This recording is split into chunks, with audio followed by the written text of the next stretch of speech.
مفتی صاحب، ماہ سفر ہے اور ماہ سفر اولیاء سے منسوب ہے اور اللہ کے ولیوں سے محبت کرنے والے بہت سے دنیا میں لوگ موجود ہیں۔ ہمارے انجینئر محمد علی مرزا صاحب فرماتے ہیں کہ بابے تے شے کوئی نہیں، ان کے لیے کیا کہیں گے؟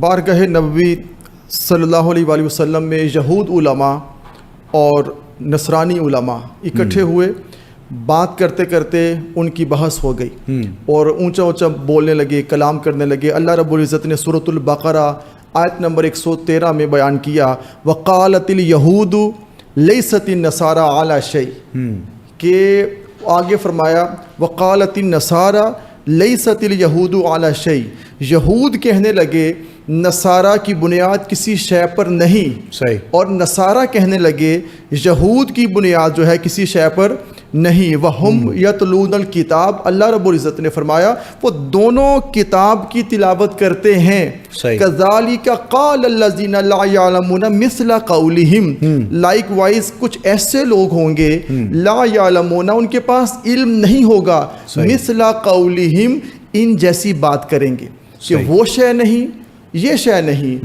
وہ کوئی شے نہیں، یہ کوئی شے نہیں۔ اس طرح کا جو طرز کلام ہے یا تو یہود کا ہے یا نصارہ کا ہے۔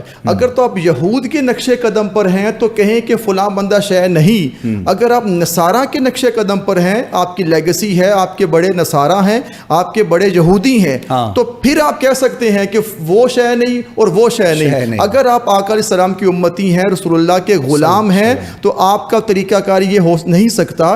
اس لیے آگے رب کائنات نے فرمایا فَاللَّهُ يَحْكُمُ بَيْنَهُمْ يَوْمَ الْقِيَامَةِ، اللہ قیامت کے دن فیصلہ کرے گا۔ کیا فیصلہ کرے گا؟ فِي مَا كَانُوا فِيهِ يَخْتَلِفُونَ، کہ آپس کا جو ان کا جھگڑا ہے، اللہ فیصلہ کرے گا کون کیا شے ہے۔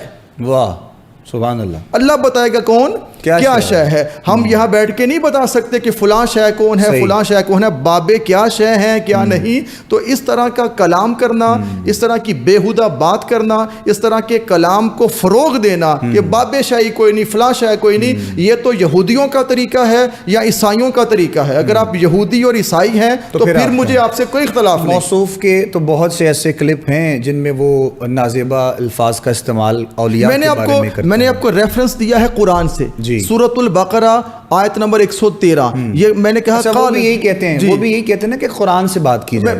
میں نے قرآن سے حوالہ دیا، قرآن کا ریفرنس دیا نا، مثل قولہم، جاہل لوگ جن کے پاس نالج نہیں ہوگا، who do not have any knowledge at all make statements like theirs، ان کے پاس نالج نہیں ہوگا، ایسی ہی بات کریں گے فلاں شے کوئی نہیں، فلاں شے کوئی نہیں۔ یہ طریقہ ہے یہود و نصارہ کا۔ اس لیے مرزا صاحب اگر اس نقش قدم پر ہیں تو ٹھیک ہے، رہیں، ان کی لیگسی ہے۔ اگر میرے آقا کا کلمہ پڑھتے ہیں، خود کو اسلام کا اسکالر کہتے ہیں، تو پھر اللہ جو کہ فیصلہ کرے گا آن دا ڈے آف ججمنٹ کہ کون کیا شے ہے۔ یعنی ہم اگر بات کریں اللہ کے ولیوں کی تو مختلف مقامات پر جن کا ڈیرا ہے، جن کا بسیرا ہے، اور جہاں سے محبت کا پیغام عام کیا جاتا ہے، لوگوں کو حق اور سچ کی بات بتائی جاتی ہے، یعنی مزار اور صاحب مزار کا تعلق اندر سے اور باہر کے لوگوں سے کیا ہے، اس چیز کا، اس کی بنیاد تو وہ نہیں ہے نا۔ یعنی صاحب مزار تو نہیں جانتے کہ باہر کیا ہو رہا ہے، باہر کے لوگ اگر لوگوں کو کوئی نیگیٹو پیغام دے رہے ہیں تو اس میں اس ہستی کا کیا قصور ہے؟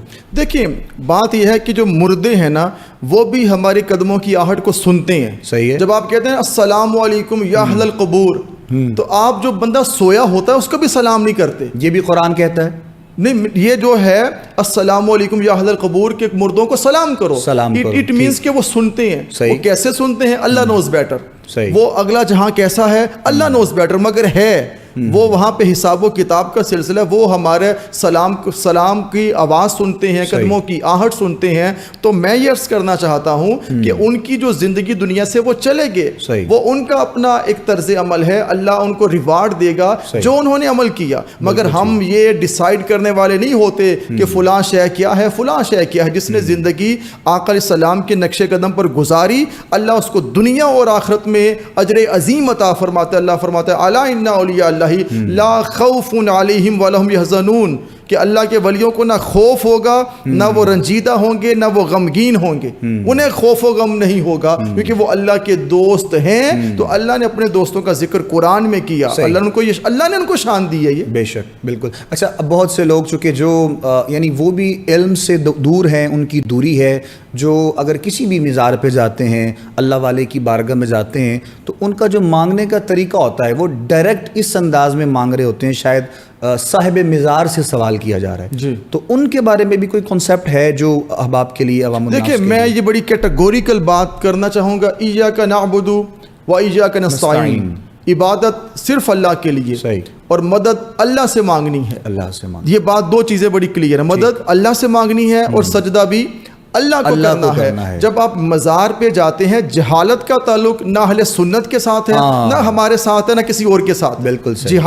جہالت ہے، وہ کسی میں بھی پائی جائے. بالکل چاہے صحیح. وہ کسی بھی مسلک کوئی کا بھی ہو. اگر کوئی مزار میں جا کے وہاں پہ کوئی نشہ کرتا ہے، بھنگ پیتا ہے اور کچھ مسلک سے ہٹ کر کوئی قوم کا بھی ہو، کسی بھی قوم کا کچھ بھی کرتا ہے، بالکل جا کے وہاں پہ طواف شروع کر دے، مانگنا شروع کر دے، سر ٹیکنا شروع کر دے، تو we are not responsible for their act. بالکل ایسا میں یہ عرض کرنا چاہوں گا، ہم جس چیز کے رسپانسبل ہیں کہ مزار میں بعد حاضری دے کے وہاں بھی اللہ ہی سے مانگنا ہے. اللہ ہی سے مانگنا، اللہ ہی سے مانگنا ہے کہ مولا تو نے ہی دینا ہے. اللہ ہی دیتا ہے. ہاں، یہ تیرا نیک بندہ ہے، یہ تیرا پیارا بندہ ہے. اور مانگنے سے پہلے بھی فاتحہ ہے، بالکل. اور فاتحہ قرآن ہے. ان کے درجات کی بلندی کے لیے دعا مانگے اور مانگے اللہ سے، مولا تو نے ہی دینا ہے، مگر میں گناہ گار ہوں، خطا کار ہوں، نکما ہوں. یہ بڑا اچھا بندہ ہے، تیرا نیک بندہ ہے، تیرا عبادت گزار رہا، پھر سے محبت کرتا رہا، تیرے بڑے قریب رہا، چلو اس کے وسیلے سے مجھے عطا کر دے. بالکل ٹھیک. دیٹ از دا وے. اس وے کو اڈاپٹ کریں گے تو اس کو مانگنا کہتے ہیں. ہم صاحب مزار سے نہیں مانگتے، مگر نیک بندوں کا وسیلہ اللہ کی بارگاہ پیش کرتے ہیں. مولا تیرے نیک بندے ہیں، تو کہتا ہے یہ میرے دوست ہیں، تو کہتا ہے انہیں غم نہیں، انہیں خوف نہیں، یہ میرے دوست ہیں. چلو دوستوں کے صدقے مجھ پہ کرم کر دے. کرنا تو نے جی. سبحان. ایاک نعبد و ایاک نستعین، عبادت اللہ کی اور مدد بھی اللہ سے مانگتے. ٹھیک.